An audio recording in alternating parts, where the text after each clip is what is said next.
Temas políticos, la Asamblea ya tiene definida su agenda legislativa y entre uno de esos temas, por supuesto, será la de fiscalización. Con nosotros a esta hora de la mañana nos acompaña la asambleísta paraguayana Belén Cordero. Asambleísta, muy buenos días. ¿Cómo está usted? Bienvenida al Telediario. Buenos días, un saludo a todos los televidentes y muchas gracias por la invitación.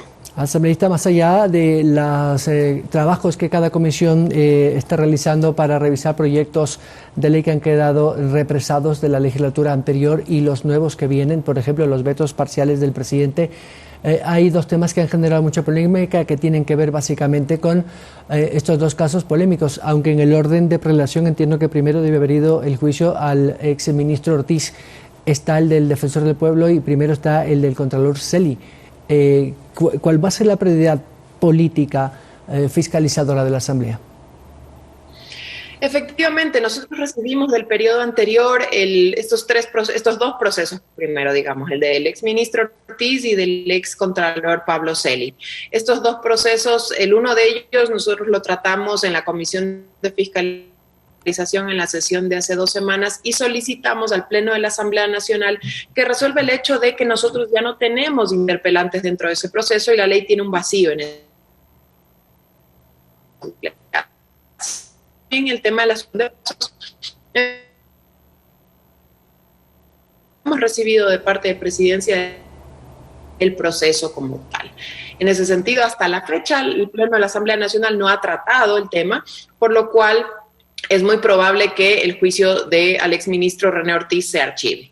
En cuanto al juicio político al excontralor Pablo Celi, ese ya se encuentra en Secretaría General. Entiendo que entre el día de hoy y esta semana nos remitirán el proceso a la Comisión de Fiscalización y ese proceso desde luego tiene prioridad al interior de la agenda de fiscalización en virtud de que la Contralora subrogante ya renunció y el actual Contralor se encuentra en la cárcel.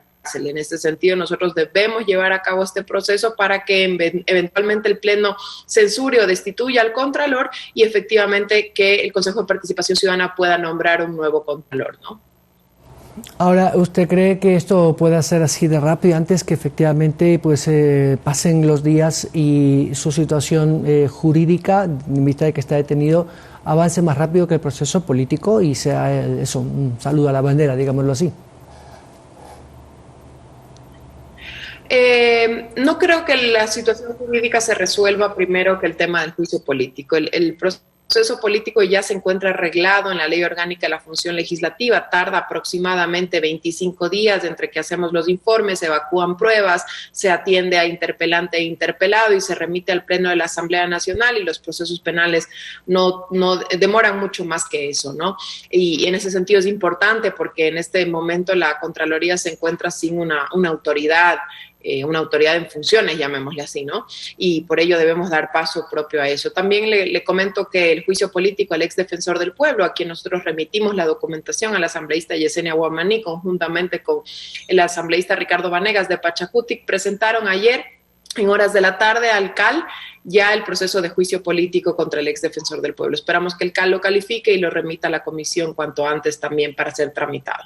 Precisamente sobre ese polémico caso también le quería consultar porque ayer justo escuchábamos las declaraciones de la asambleísta de Izquierda Democrática, que es la ponente, y también de la asambleísta Vanegas, pero se hablaba de un incumplimiento de funciones. Vamos, el hecho de por sí es vergonzoso, es inmoral y éticamente cuestionable, pero la asamblea lo que tiene que juzgarlo es políticamente por incumplimiento de funciones. ¿Cuáles son esas infracciones en su administración pública?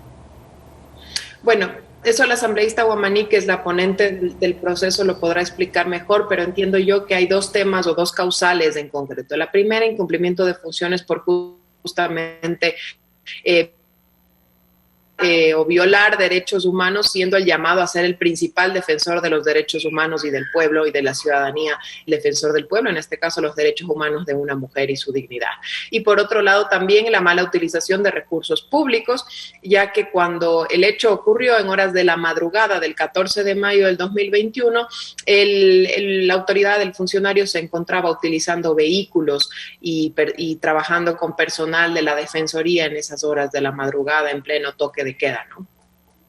Asambleísta, ya en otros temas coyunturales de la Asamblea, este retorno paulatino a las presenciales, como ha dicho la titular de la Asamblea y también los miembros del CAL, tendrá que posponerse o suspenderse o, digámoslo así, alargarse mientras no estén vacunados todos los asambleístas y también el personal administrativo, que si no me equivoco suma algo así como 1.500 funcionarios. ¿Esto entorpece en algo el funcionamiento de las comisiones, por ejemplo, o virtualmente pueden tener la misma celeridad que demanda el país?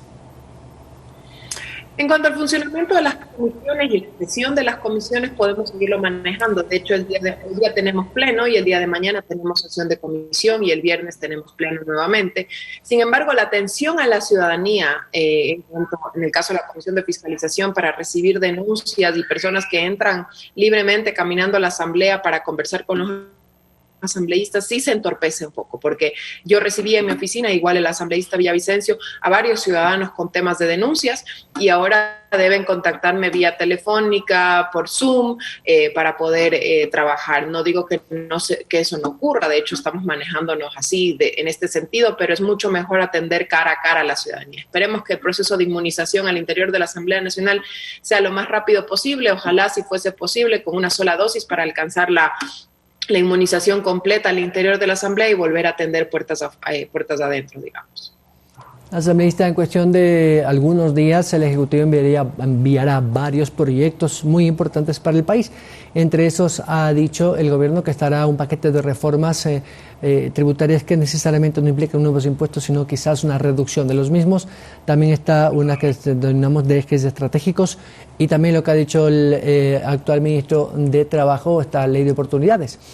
Le digo esto porque quizás la prioridad sería apoyar esas propuestas y ustedes como bloque de gobierno, imagino, impulsarán eso para que haya una alianza coyuntural porque el país necesita de leyes que permitan la reactivación económica. ¿Cómo cree usted que ese panorama político pueda darse en la Asamblea de acuerdo a la formación que está en las mayorías? Por supuesto, y de hecho por eso nosotros hemos, los 54% de los ecuatorianos eligieron esta opción distinta, no solo de hacer política, sino este proyecto político que requiere una reactivación laboral, una reactivación económica. El plan desde el Ejecutivo de la principal herramienta de reactivación económica, que es la vacunación, está ya en marcha. Ya llevamos más de 3 millones de vacunados en lo que va del gobierno. Pero asimismo debemos trabajar en estos proyectos de leyes. La ley de oportunidades es sumamente importante para que no solamente 3 de cada 10 ecuatorianos pueda acceder a un empleo formal, sino que muchos más ecuatorianos y llegar, ojalá, a un pleno empleo. El tema de la reactivación económica en torno a una ley tributaria económica urgente es necesaria. Debemos dar un alivio al sector de la producción, al sector empresarial, al sector de los empleadores, para que justamente puedan invertir más en el país y puedan dar más empleo y que se empiece a mover mucho más la economía y el circulante. Esos proyectos de ley, por supuesto, serán apoyados por la bancada del Acuerdo Nacional y debemos trabajar de la mano con las distintas bancadas y los distintos partidos políticos para lograr una viabilidad y una gobernanza en torno a ello, ¿no? Asambleísta, finalmente, como usted debe conocer, Ecuador ha suscrito ya el acuerdo para el convenio de inversiones CIADI, que de alguna otra manera garantiza una seguridad jurídica a quienes quieran invertir en el país, algo que lo carecíamos desde el 2009 cuando el entonces gobierno izquierdista de Rafael Correa, dijo que eso era atentaba contra la soberanía de la Constitución de Montecristi. Yo no sé si allí, por ejemplo, podría haber algún inconveniente si es que alguien presentara algún recurso. Entiendo que no se atenta contra la soberanía porque no se está delegando soberanía, digamos, a un organismo extranjero o no regional, llamémoslo así. Es simplemente solución de controversias entre dos entidades, en este caso el Estado ecuatoriano y una empresa de inversión o cualquier otra compañía, que lo que va a hacer es venir al Ecuador a dar empleo, a crear distintas condiciones necesarias para justamente poder reactivar la economía y manejar menores tasas de desempleo, llamémoslo así, ¿no? En ese sentido, yo creo que es el primer paso que se está sentando para avanzar en lo que sigue, que es la suscripción de nuevos tratados bilaterales de inversión.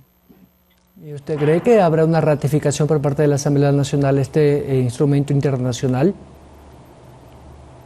Lo que ocurre en este caso es que esto se debe enviar más bien a la Corte Constitucional. Lo que va a haber es una readhesión, llamémosle así, al CIADI, ¿no? Y en ese sentido se debe trabajar en consensos al interior de la Asamblea Nacional para lograr aquello, para que el Ecuador sea un país más atractivo para la inversión internacional. Si es que seguimos sometiéndonos a organismos de disputa o de solución de controversias, organismos políticos, llamémoslo así, seguramente no seremos atractivos para los distintos inversores y nos que mantendremos en la economía como estamos, ¿no? En eso debemos trabajar.